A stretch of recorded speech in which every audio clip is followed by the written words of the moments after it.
Watch your step, old man. This isn't your fishing hole. That was the insult hurled by the owner of a pristine yacht, his voice laced with arrogance, as the veteran's aged boat gently scraped the glossy hull of his luxury vessel. The sound was barely audible paint on paint, but it turned heads across the marina. Some chuckled, others reached for their phones to capture the moment. But when the old man turned and solemnly saluted the harbor, a shadow began to emerge through the mist beyond the dock.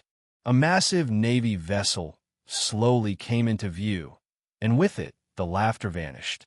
Hank Dalton, 74, a retired Navy chief petty officer, lived on a boat he had restored with his own hands. It was nothing flashy, just weathered wood and the smell of salt and thyme, but it was his, a floating piece of his soul. Every morning, without fail, he raised the American flag with reverence and took his vessel out, not to fish, but to feel. The ocean was his chapel, the rocking waves a hymn that reminded him of lost comrades and the battles they faced together. That morning, as he returned to the dock, the current stronger than usual nudged his boat ever so slightly into the gleaming white yacht. The scrape was minor, but the reaction was swift and loud. A man in his 30s, dressed like he was heading to a fashion shoot, designer sunglasses perched on his nose, raised a champagne flute and sneered. "Are you blind or just broke, old man? Do you even know how much this boat costs?" A chorus of laughter followed from the deck, where a crowd in swimsuits and polished smiles enjoyed their mimosas and mockery.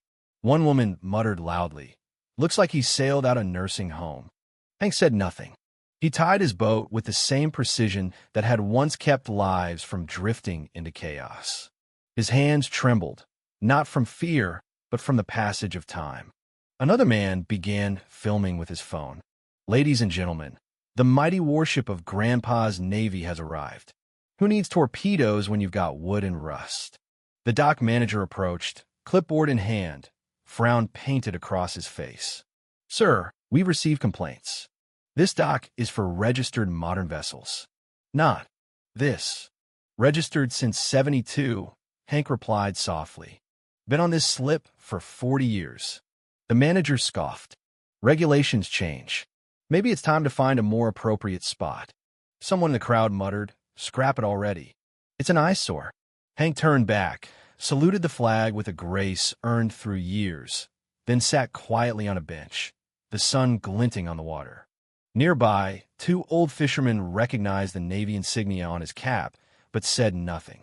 The yacht owner continued telling his version of the story to anyone who'd listen. "He rammed us. This relic is a danger to navigation." A young marina worker snapped photos. "Might go viral. Battle off barnacle boat," he joked. Hank opened a small walnut box from his coat. Inside was his Navy chief's badge and a folded letter signed by a former admiral. He reread it, tracing the words with worn fingers. Not for the crowd. For him. A boy wandered over. "Mister, were you really in the Navy?" "My grandpa was too. Long time ago, son." "Did you fight in a war?" "More than one." The boy's mother pulled him away, glancing at Hank with suspicion. But the boy waved back. Glasses clinked aboard the yacht. Laughter. Music. Another bottle popped. To successful people with successful boats. The dock manager returned with security. "Your grandfather clause expired last season. We've been meaning to contact you." "Been here every day for 50 years, Hank said. "Sorry, sir. Nothing personal." "It never is." Then it happened. A horn echoed across the marina. Deep, resonant. The fog parted to reveal a colossal gray shape slicing through the Harbor Navy ship. "Is that a Navy ship?" someone asked. The yacht owner chuckled nervously. "What? Here to tow his wreck." But the ship turned directly toward Hank's dock. "Stand by for ceremonial approach.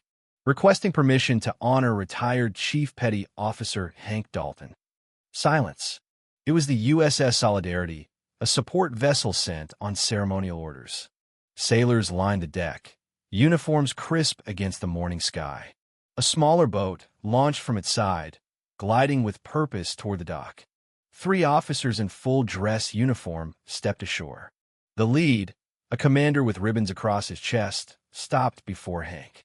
Chief Petty Officer Dalton, on behalf of the 7th Fleet and the Secretary of the Navy, your service has been recognized. Your request honored. Your story remembered. Hank stood, saluting with trembling hands, a lifetime of memories rushing in. The commander addressed the crowd. This man kept sailors alive during typhoons, ran communications when your fathers were in diapers, pulled 17 men from the water under enemy fire in '68. The yacht owner opened his mouth, but no words came. Worried about your yacht, sir? The Navy will cover the damage and the cost of your disrespect. Cheers erupted. The same dock workers who had laughed now stood beside Hank. Another officer presented a plaque and an envelope. Authorization for a permanent slip at this marina, paid in perpetuity by the Navy Veterans Association. The USS Solidarity sounded a final horn. Sailors saluted. Hank returned it, a single tear sliding down his face. The commander leaned in. Chief, that mission you wrote about it's been declassified. Your men wanted you to know. They never forgot. Not a day goes by. A week later, a brass plaque adorned Hank's slip, reserved for Chief Petty Officer Hank Dalton. Because some vessels carry more than weight. They carry history. The dock manager apologized in person. The yacht owner, red-faced, offered to fund a full restoration of Hank's boat. Hank accepted with a handshake. Not for them, for peace. Each morning, he still sails, still raises the flag, still whispers the names of those lost. And when the fog rolls in, tourists gather in hopes of hearing that Navy horn again. Some ask Hank if the ship will return. He smiles. It already came. It knew who I was when no one else did.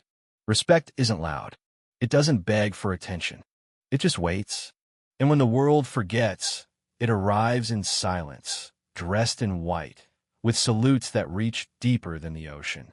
True honor is not about recognition. It is about remembering what matters most. And some battles are won without firing a shot.